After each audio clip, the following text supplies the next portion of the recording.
70s or early 80s, there was a funny little novelty song that made me laugh. It was on a tape that someone made for me, and today's gospel lesson made me think of it. It's a story about a middle-aged man who lives with his mother and dreams of having a relationship with a woman, and a woman who's a nurse at the same hospital where he works as a janitor. She also is single. We are set up to hear the good news of their relationship.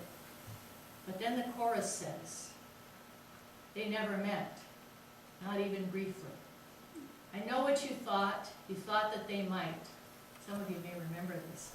But what was the problem? The problem was chiefly that she worked the day shift and he worked the night.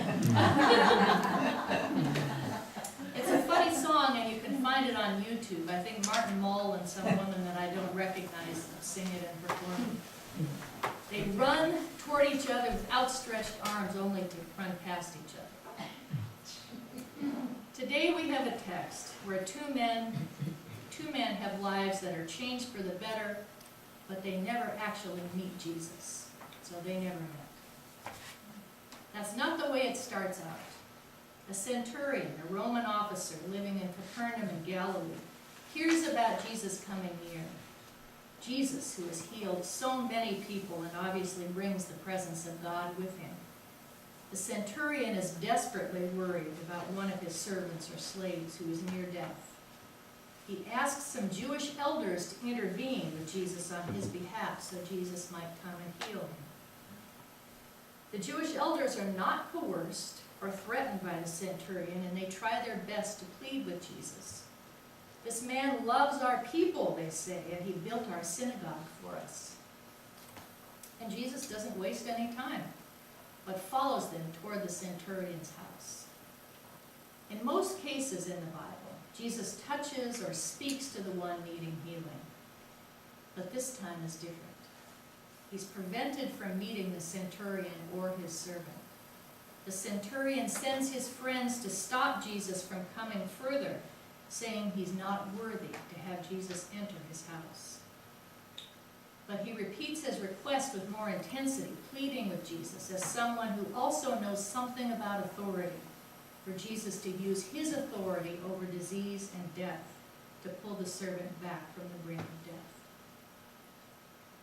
The centurion doesn't believe Jesus needs to lay his hands on the man or speak to him in order for him to be healed. And he believes that with great intensity. He's willing to gamble on his servant's life that Jesus can do what he believes he can do. We don't know where he gets his fervent, intuitive faith. Jesus remarks on it with amazement, and he heals the man's servant from a distance away with little fanfare. And it's simply done as the centurion believed it might be. They never met, not even briefly, but lives were changed anyway. I have a friend named Martha. She and I are members of a Facebook group called ELCA Clergy. Yesterday, she posted this request on the ELCA Clergy Facebook page. I'm asking for prayers. I'm going into the hospital on Tuesday, June 4th for a total replacement of my right knee, plus another treatment on my left. This will be my 6th surgery since February. Please pray that this will be my last. And at my last count, 26 people, her colleagues from all over the country, were responding with prayers, blessings, and love. I'm sure you know of similar situations. You ask your friends and family for prayers for people who are sick or injured or grieving, or maybe for yourself. We are people of prayer. Our worship book is called the Book of Common Prayer, because that's what we do together. We believe in bringing all types of prayer to God, including praise, confession, and intercessory prayer, praying for others. But we can't say that we've met Jesus face to face any more than the centurion could. We might imagine what it would have been like to have the option to have Jesus speak to us, to lay hands on us. 2,000 years ago, Jesus lived on this earth. And we ask our Savior for healing and pray for each other, for all of God's creation, and for all whom we love. We have a regular service of healing, so that we might have hands laid on us in prayer, not only for ourselves, but for those we are concerned about, who may or may not come to church or profess a faith themselves. And there's another point. This centurion hears of Jesus and believes that Jesus can heal his servant, and his faith is strong and sure. Jesus is amazed by that faith, and the centurion is undoubtedly grateful and full of praise for this man, Jesus, who did what he'd been asked to do. But we don't know what ultimately became of the centurion or his servant. That happens outside this text. He probably still didn't feel worthy enough to become Jesus' disciple or even part of the larger crowd following him. He probably didn't see how he might abandon his military responsibilities and authority and start a whole new life with Jesus as its focus. He probably enjoyed his life, and even after the healing, saw no need for it to change.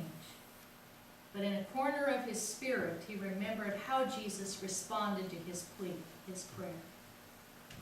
He may have realized God's love and care for him and nurtured that memory even as his life continued, much as it always had. For a moment, I'd like you to imagine that you know someone like this man, this centurion. Maybe you do. Maybe you have friends or family members who might say that yes, they believe in God, but they don't see that their lives need to change for that reason. They might never have met Jesus in the church or through the intercessions of others, or through what we might consider specific blessings. They may have been abused by someone in the church. It may be more of a case where they're open to a relationship with God or with Christians, but somehow are put off. Maybe it's a case of he worked the day shift and she worked the night. I'd like to invite you to let thoughts and images of these people drift through your mind for a minute. And as you do, feel free to pray silently or aloud in thanks for the gifts they have to offer the world. They may demonstrate works of faith that even Jesus would commend and find amazing. Let's give thanks for who they are and all their complexity. Even though they might not consider their efforts to be motivated by belief in God, God still loves them. And we might consider that God uses them to further God's mission in the world, the mission of which we are also a part. Let's pray.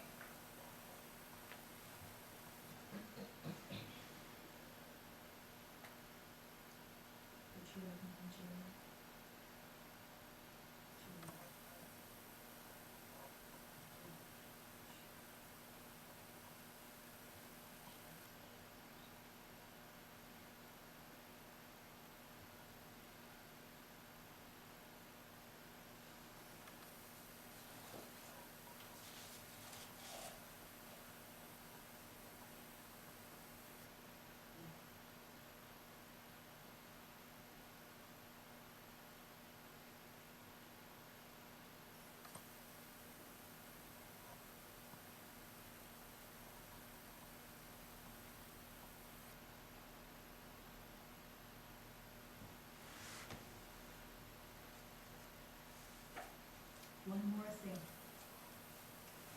Let's also pray that we might be less surprised when someone we wouldn't expect to have faith or to perform acts of caring for other people does these things. God is a God of surprises who shows up in the most unusual places. In a Roman centurion whose strong faith brings delighted surprise even to Jesus.